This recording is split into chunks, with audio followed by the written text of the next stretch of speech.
मिथुन राशि वालों, गोचर में बन रहा अंगारक योग कुछ बड़ा होने वाला है। आपके नवम भाव में यह गोचर बना है तो क्या भाग्य में वृद्धि कराएगा, क्या प्रतियोगी परीक्षा में सफलता दिलाएगा, क्या आय के नए साधन इस गोचर काल के दौरान आपके बन पाएंगे, क्या रोग रिपु ऋण में सफलता के संकेत, राहत के संकेत आपको मिल रहे हैं, या फिर कुछ चुनौतियां हो सकती है, या फिर कुछ ऐसा तो नहीं जो हमारे जीवन में अचानक से कुछ ऐसा कर देगा जो हमने सोचा भी नहीं था। आइए जानते हैं आखिर क्या संकेत दे रहे हैं 2 अप्रैल तक राहु और मंगल के मुकाबले के बाद। देखिए, राहु और मंगल दोनों की युति आपके 9th हाउस में बनी हुई है, जिसको हम कहते हैं अंगारक योग। और ज्योतिष शास्त्र में अंगारक योग को कुछ अच्छा तो नहीं कहा गया, लेकिन राहु के अपने नक्षत्र में होने के कारण यह योग आपके जीवन में महत्वपूर्ण परिवर्तन को लेकर के आ रहा है। सबसे पहली बात तो हम आपको यह बता दें कि नवम भाव में मंगल का या राहु के साथ होना यह आपके भाग्य में वृद्धि के संकेत दे रहा है।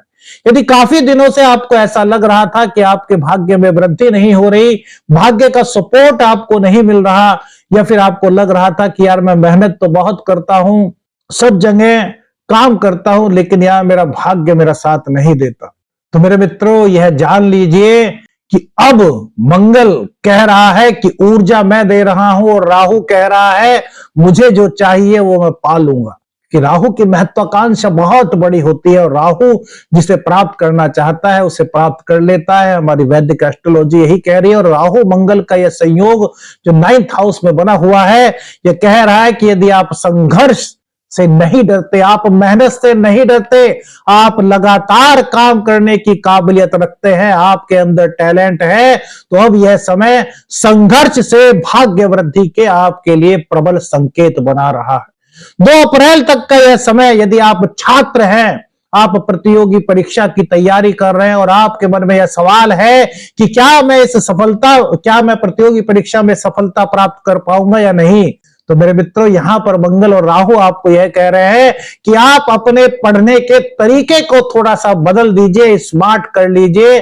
सफलता के योग प्रतियोगी परीक्षा में मंगल और राहु के अंगारक योग के कारण मिथुन राशि के जातकों के जीवन में बन रहे हैं। मेरे मित्रों यहां पर एक बात बहुत ज्यादा अनिवार्य है आपको बताना कि सब चीजें अच्छी ही हो ऐसा नहीं होता, सारे के सारे पक्ष सकारात्मक हों ऐसा ही नहीं होता। यदि एक सिक्के के 2 पहलू होते हैं तो सकारात्मकता का भी कुछ नकारात्मक पक्ष होता है। वो कौन सी चीजें हैं, कहां पर आपको थोड़ा सा संभलना है, कहां पर आपको सावधानी रखनी है, वो भी इसी वीडियो में हम बताएंगे। लेकिन सबसे पहले आपको यह बता दें कि ये जो समय है, विदेश की यात्रा आपकी हो सकती है, विदेश से जुड़ा हुआ कोई काम आपको प्राप्त हो सकता है, इनकम के नए स्रोत आपके बन सकते हैं, आय के नए साधन बनाने का संकेत राहु और मंगल का योग नवम भाव में बनकर के दे रहा है।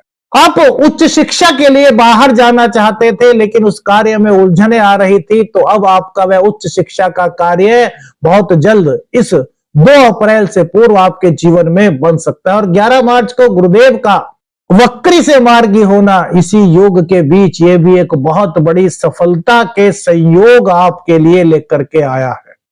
यदि आप राजनीति से जुड़े हैं, आप सामाजिक सेवा से जुड़े हुए हैं, तो अंगारक योग का जो संकेत है, राहु की जो अभिलाषा है, वो ये कहता है कि राजनीति में सफलता आपको दिला रहा है। और इसी के साथ साथ सामाजिक आंदोलन में, सामाजिक गतिविधियों में, समाज सेवा में आपका एक अलग नाम बन सकता है, आपको प्रसिद्धि प्राप्त हो सकती है, आपके जीवन में एक बड़ा मुकाम आपके पास इस गोचर काल के दौरान आ सकता है। इस समय आपकी इच्छा रहेगी कि आप जोखिम लेकर के कोई बहुत बड़े लक्ष्य को प्राप्त कर लें, और यहीं पर थोड़ा सा आपको संभलना है मिथुन राशि वालों।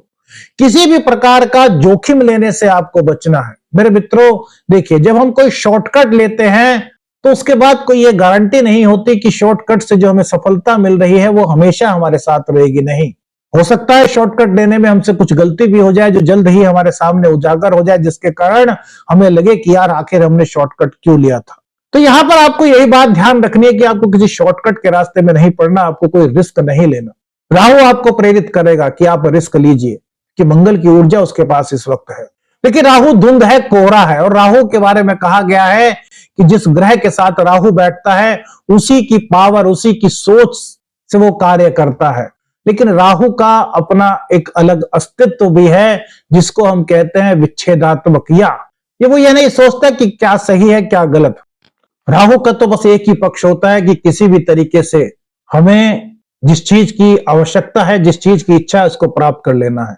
तो मेरे मित्रों, हमारी दिशा सही होनी चाहिए, हमारे कदम सही होने चाहिए। हमें किसी भी ऐसी चीज से सहायता नहीं लेनी जो गलत हो, जो हमारी आत्मा कहे कि नहीं तुम ये गलत कर रहे हो। हमें वही कार्य करना है जो हमारी आत्मा कहे यार ये कार्य तुमने जो किया वो बहुत अच्छा है। तो जोखिम लेकर के कोई बड़ा लक्ष्य प्राप्त करने की प्रेरणा आती है तो एक बार रुक जाइए, थोड़ा सा समझ जाइए, थोड़ा सा आपको रुक करके सोचना चाहिए और फिर कदम आगे बढ़ाने चाहिए। राहु कभी कभी 9th हाउस में आकर के पारंपरिक जो हमारी परंपराएं होती हैं उनसे अलग हमें सोच देता है। तो यहां पर हमें ऐसा नहीं करना। हमें अपने परिवार की परंपराओं का पालन करना है। जिस परिवार में, जिस कुल में हमने जन्म लिया है, उस परिवार की उस परंपराओं को मानने का हमारा कर्तव्य है, हमारा धर्म है। तो यहां पर राहु आपको उलझा सकता है, कह सकता है कि नहीं यार छोड़ो, कुछ अलग करो। लेकिन अलग करना चाहिए, लेकिन परंपराओं के नहीं, क्योंकि वो हमारे जीवन में हमें माँ बाप से, हमें अपने परिवार से प्राप्त हो रही है, तो हमें उनका सम्मान करना है। यहां पर आपको थोड़ा सा ध्यान देना है। मंगल लक्ष्य पाने की आक्रामक ऊर्जा आपको दे रहा है। मंगल के पास ऊर्जा का भंडार है, वो आक्रामक है क्योंकि मंगल के अंदर जल्दबाजी है। और राहु, हमने अभी क्या कहा, किसी भी चीज को पाने की तीव्र इच्छा। अब दोनों का जब कॉम्बिनेशन हो गया तो यहां पर आपको थोड़ा सा संभलना है। जो चीज पानी है उसको पाने के लिए सही रास्ता अपनाना है। अब यहां पर कुछ संभावित चुनौतियां क्या हो सकती है मंगल और राहु के संयोग से, पहले इस चीज पर बात करते हैं फिर आगे बढ़ेंगे। देखिए 9th हाउस को पिता से जोड़ करके रखा गया है। मंगल और राहु यहां पर है तो पिता के साथ कुछ मतभेद हो सकते हैं, कुछ उनके और हमारे विचारों में भिन्नता हो सकती है।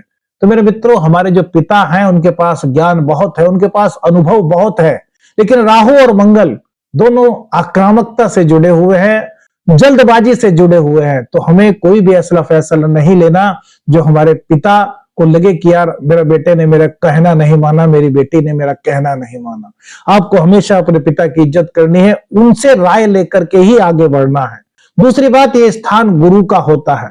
तो मंगल ऊर्जा दे रहा है और राहु हमें थोड़ी सी तीव्र इच्छा दे रहा है, एक तर्क शक्ति दे रहा है जिसके कोई सिर पैर नहीं। क्योंकि राहु के पास क्या है, सिर है, और केतु नीचे का धड़ है।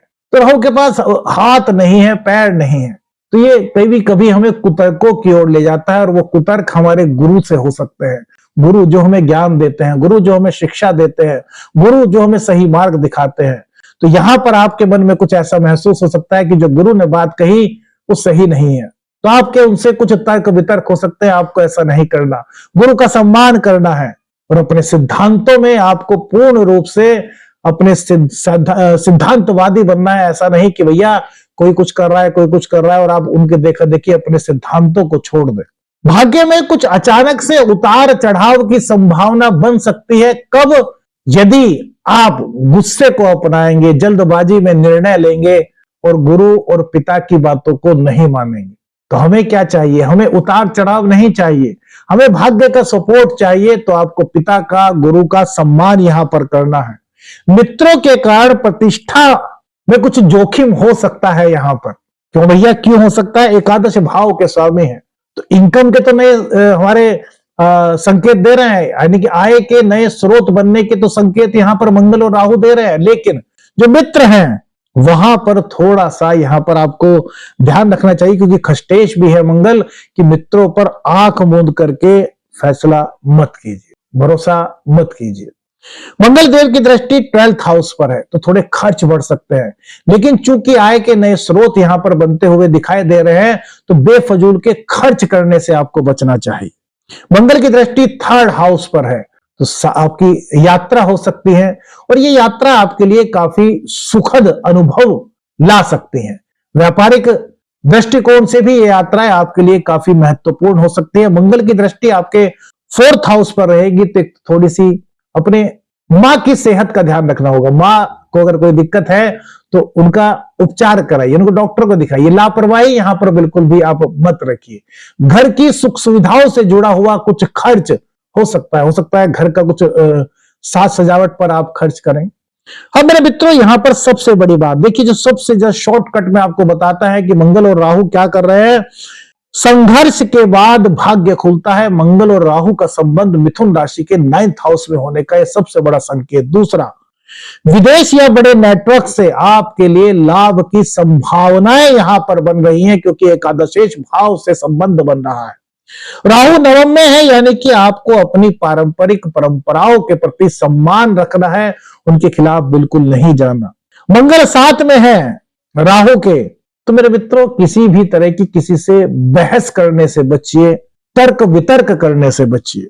अलग विचारधारा आपकी यहां पर हो सकती है, हो सकता है सबकी राय से अलग आपकी एक अलग राय हो, लेकिन अगर वो राय आपके परिवार को आपसे अलग कर रही है, आपको अपनों से अलग कर रही है, तो उस विचारधारा को आपको छोड़ना है। क्यों मेरे मित्रों? क्योंकि हमारी विचारधारा अलग है, बहुत से लोगों की विचारधारा अलग है। अब हम किसी, अगर हम 10 आदमियों से बात कर रहे हैं, अगर वो हमारी बातों से सहमत है तो ही तो हम आगे बढ़ेंगे ना, क्योंकि वो हमारे अपने हैं, हमें सबको लेकर के चलना है। लेकिन जो हमारे विचार हैं, यदि वो हमारे सामने बैठे हुए किसी भी व्यक्ति से वो विचार मैच नहीं हो रहे, तो फिर हमें आगे नहीं बढ़ना चाहिए।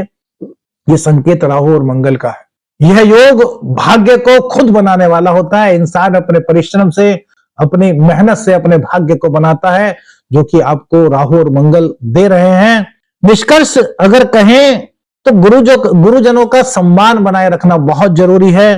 कानूनी या वैचारिक अति से बचना जरूरी है मेरे मित्रों, और जल्दबाजी में कोई भी निर्णय इस वक्त आपको नहीं लेना। अब छोटा सरल ज्योतिषीय उपाय आपको बता देते हैं मेरे मित्रों।